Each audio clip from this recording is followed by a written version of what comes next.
is the CSTO's and Moscow's defensive lines to the Carpathian Mountains in the southwest, and it narrows their exposure across the North European plain to only the eastern border of Poland. And while the Baltic states do lie across the plain as well, CSTO forces could easily encircle them by rapidly advancing across the narrow Suwalki Gap between Kaliningrad and Belarus, and cut them off from the rest of NATO, meaning that they aren't as grave of a geographical threat. Conversely, however, if Ukraine became a NATO member state, it would surge the NATO front lines far beyond the Carpathian Mountains and far across the wider section of the North European plain, and place the new defensible front line across nearly 2,300 kilometers of open, hard-to-defend, flat land, the easternmost section of which would only be a little more than 300 kilometers away from Volgograd, which, if taken, would shut down the entire Volga River and cut off Russia's valuable oil and gas resources coming up from around the Caspian Sea from the rest of the country, as nearly happened during the Second World War, back when the city was better known as Stalingrad. Even further, Belarus, a friendly and loyal CSTO state that is often considered a mere extension of Moscow itself, would suddenly become an indefensible salient protruding deep into the NATO front lines, surrounded entirely by NATO territory on 3 flanks.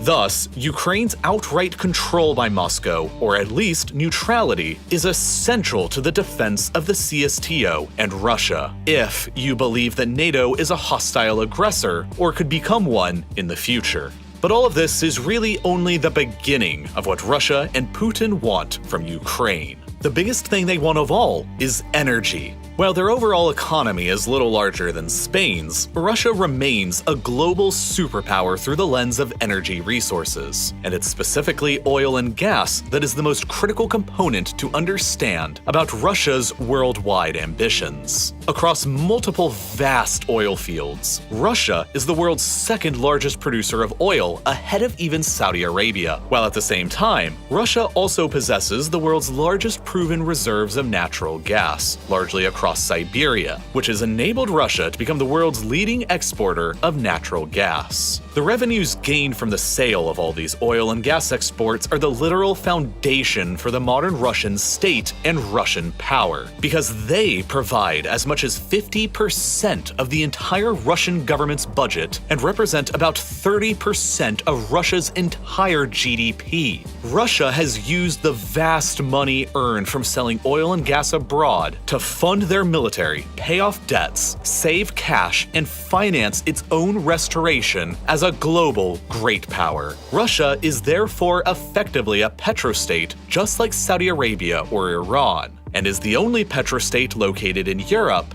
at least for now. For you see, despite these massive geological blessings, they also come with a number of geographical catches from Moscow's perspective. Most of their gas is sold off to the hungry customers in the European Union, so much so that 35% of the EU's entire gas supply comes from Russia alone, including Germany, the world's 4th largest economy, who imports nearly half of their natural gas from Russia. This flow of gas towards Germany and Europe across this complex system of pipelines provides critical revenues for the Russian government to function and provides critical heat for European cities during the winter, and so both sides heavily rely upon the other here. Any disruption in this trade relationship would be disastrous from Moscow's perspective, and Ukraine is the most likely place for such a disruption to happen in the future. Back during the Soviet times, when Russia and Ukraine were both one country, pipelines were built across Ukraine almost like a bridge that transported gas directly from the Siberian sources to the customers in Europe. But then, all of a sudden, after the USSR's collapse, Ukraine was an independent country who was demanding tariffs to the tune of billions of dollars a year from Russia in order to continue using their country as a gas bridge to Europe. And Russia had no other choice but to agree, because the pipeline infrastructure anywhere else didn't yet exist. As late as 2005, 80% of Russia's gas exports heading to Europe were still flowing across pipelines through Ukraine. But in the decades since, Russia has sought to solve this over-reliance on Ukraine by building multiple new pipelines that avoid Ukraine entirely, like Yamal Europe across loyal Belarus, Nord Stream 1 and 2 beneath the Baltic that go directly from Russia to Germany, Moscow's largest single customer, along with South Stream, Blue Stream, and Turk Stream beneath the Black Sea. By 2024, Russia has plans to completely cease all of their gas exports through Ukraine entirely, and the government will save billions of dollars in tariffs as a result. But that is hardly what has been so threatening about Ukraine recently. Significantly more menacing to the perspective of Moscow was the discovery, for the first time in early 2012, that Ukraine's exclusive economic zone within the Black Sea may contain more than 2 trillion cubic meters worth of natural gas, largely concentrated around the Crimean Peninsula. To make matters even more interesting, further technological advancements in the early 2010s that enabled the successful drilling of natural gas and oil from shale rock unlocked the potential shale gas hotspots for Ukraine around Donetsk and Kharkiv in the east and around the Carpathians in the west. Beginning in 2012, there was suddenly a very real possibility that almost out of nowhere, Ukraine had the world's 14th largest reserves of natural gas, just behind Australia and Iraq. But as a relatively poor country, Ukraine lacked the finances, the technology, or the equipment to successfully harvest any of these resources in any large quantities. But that all changed when, shortly afterwards, the Ukrainian government began granting exploration and drilling rights to the likes of Shell and Exxon. It was suddenly possible that within a few years, these Western companies would enable Ukraine to transform into Europe's second petrostate, which would have not only been a direct and serious competitor to Russia's own gas supply to the European Union, and thus at the same time a major threat to the Russian government's budget and GDP, but would have also provided the easy path of eventual Ukrainian admission into the European Union and NATO as well. And this is what's really, in my opinion, what this whole situation is truly about. In 2012, at the time when these discoveries were initially made, the man in charge of Ukraine was Viktor Yanukovych, a pro-Russian politician who was keeping Ukraine more politically aligned with the interests of Moscow. So long as he was president, these discoveries were not directly threatening to Russia. But when suddenly in February 2014, his government was toppled in a pro-EU and pro-Western revolution in Kiev, Moscow was very quick to take the opportunity to invade some of Ukraine, seize the Crimean Peninsula, and annex it in the name of historical claims and protecting ethnic Russians. But by seizing Crimea, the Russians also took direct control of 2/3 of Ukraine's coastline and, by extension, the vast majority of Ukraine's maritime exclusive economic zone. And, most critically, an estimated 80% of Ukraine's potential offshore oil and gas reserves. In addition, billions of dollars worth of drilling equipment and other assets in the peninsula were seized by the Russians, all of which completely crippled the Ukrainian government's future potential to challenge Russia's gas supremacy in Europe. To make matters even worse from Ukraine's perspective, the areas of Ukraine that are the most rich in shale gas are located very near to the most major conflict zones encouraged and funded from Moscow, with the Donetsk and Luhansk rebellions here and the Transnistria breakaway republic in Moldova over here, which, in my view, is not a coincidence. As a result, Shell and Exxon both backed out from all of their contracts with the Ukrainian government shortly afterwards, leaving Ukraine with no capability to extract the remaining resources themselves, and no capability to challenge Russia's occupation of Crimea. From the perspective of Putin and his regime, these were all mandatory actions to take in order to curb a Western-oriented Ukraine from ever selling major supplies of gas to Europe that would threaten his own regime's primary source of wealth and power. Ukraine had to be dismembered to protect himself and the other oligarchs who are in power. But there's more. Under Putin, Russia can't ever give Crimea back to Ukraine, because it would surrender the entire exclusive economic zone and all of the gas resources within it back, along with the strategic port city of Sevastopol, one of the very few year-round ice-free ports that the Russian Navy can use and needs to operate throughout the Black Sea and the Mediterranean. If Crimea was ever returned to Ukraine and Ukraine joined NATO, they would regain their ability to threaten the Russian government's primary source of revenue, and the Russian Navy's most geostrategically valuable port would be lost forever. But Ukraine has some pressure that it can and has been applying itself. Naturally speaking, the geography of Crimea is that it's almost an island, only loosely connected to the rest of Europe and covered by dry and arid steppes and some salty marshes with very little fresh water for people or agriculture. Prior to the Russian invasion and annexation, the vast majority of Crimea's freshwater supply, like 85% of it, came down into the peninsula from a canal built during the Soviet era that diverted water from the Dnieper River. But after the Russians took it over in 2014, the Ukrainians weren't exactly in the mood to continue sending down the water, and they filled up the canal within their remaining borders to the north with cement and blocked the flow of all this water down into the now Russian-occupied Crimea. As a result, Crimea has ever since been essentially dying a death from 1,000 cuts, as it steadily recedes back into the dry and arid steppe of history, while modern climate change is only making everything even worse, as 2020 was the driest year ever on record in Crimea since record-keeping began 150 years ago. As a result, the Russian government is struggling to maintain its hold. The capital city Simferopol's reservoir is today less than 7% full, and the city has been having to ration water supplies. Even after the Russians built a nearly $4 billion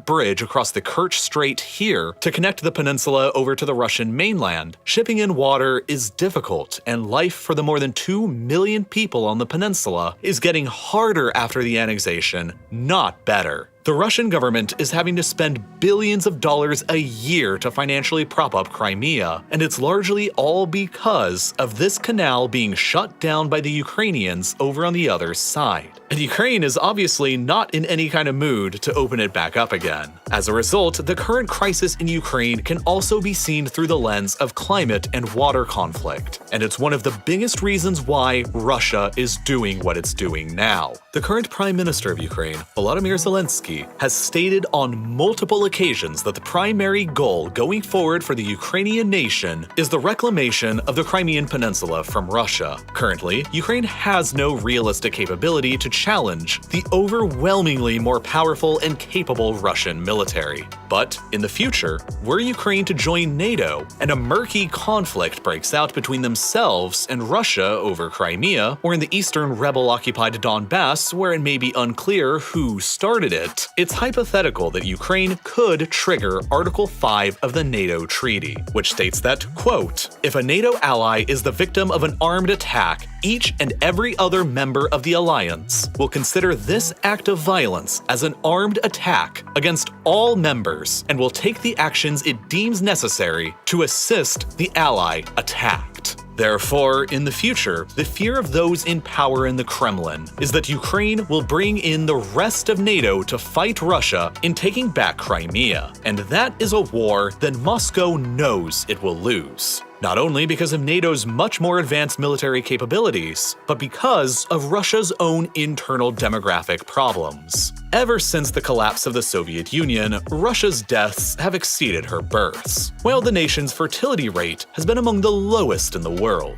And so the country's population has been shrinking almost continuously ever since. But since the COVID-19 pandemic began in 2020, this shrinking population problem has only gotten even worse, and Russia is currently undergoing its largest peacetime decline in people ever. In all of recorded history, even worse than during the 1990s right after the Soviet collapse. Right now, Russia has around 25 million men within the country who are of military service age, but the government knows that as time continues on, that potential pool of manpower is only going to get smaller and smaller. Therefore, it could be reasoned behind the inner walls of the Kremlin that the longer Russia waits to act upon Ukraine, the more difficult it is going to become in the future, and so the earlier, the better. Now, by occupying Crimea and by maintaining conflicts in the Donbass region of eastern Ukraine, Russia has so far succeeded in keeping Ukraine out of NATO. And by building up troops along the border and hosting joint military exercises in Belarus, Moscow is further able to signal to Ukraine that they are in danger, which can panic investors in the Ukrainian government and damage the economy even further. and which forces Ukraine to spend even more money on their own military and defense, taking away vital cash that they could be using to further develop their own natural gas infrastructure. And of course, Russia has been fueling a war inside of Ukraine in the east now for years, ever since 2014, that has greatly depleted the Ukrainian government's time, manpower, and resources. After being taken over by pro-Russian separatists following Russia's invasion and annexation of Crimea, both Donetsk and Luhansk declared their independence from Ukraine 8 years ago, and after being supported financially and militarily from Russia, have continuously been fighting a war against the Ukrainian government ever since that has already claimed the lives of more than 14,000 people.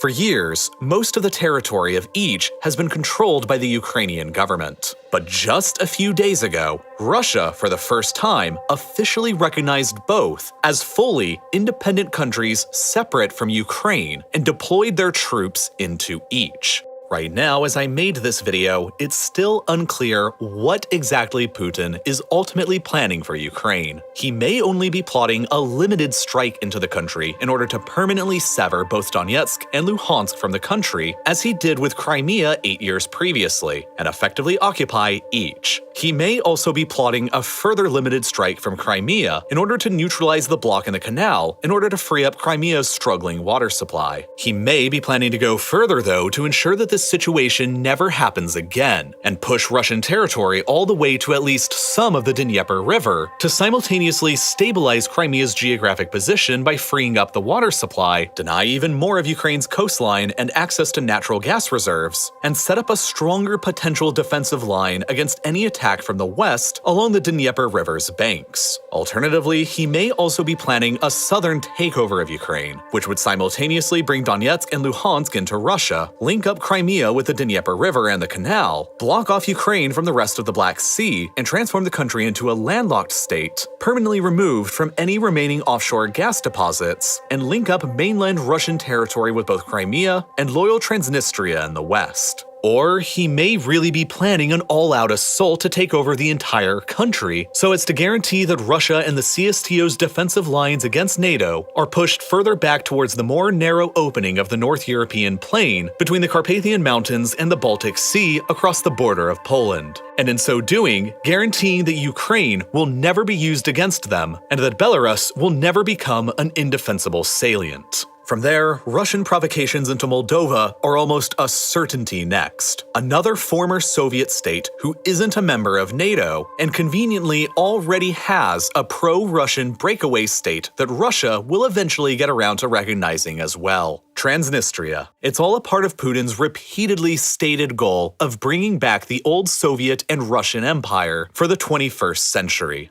Now that Putin has chosen to invade, it's not entirely clear what's happening as the facts on the ground are rapidly developing. But what is clear are Putin's demands. He has demanded that the West agree to 3 main terms. 1. That Ukraine never be allowed to join the NATO alliance. 2. That NATO and the United States withdraw all of their armed forces from Eastern Europe back to the pre-1997 boundaries of NATO, ending in Germany, effectively abandoning Poland, the Baltic states, and much of the rest of Eastern Europe. And that 3. NATO and America agree to freeze the NATO alliance as is and rule out any future expansion of new members. And that the alliance will not hold any military drills in Ukraine, Eastern Europe, or in the Caucasus without prior Russian consent. The West and NATO, of course, will never accept any of these terms, and Putin must know this. But through the lenses of geographic security, the economics of oil and gas, the changing climate, the shortage of water in Crimea, and Russia's own sensitive internal demographic crisis, it's clear to see what Russia's primary concerns are with Ukraine,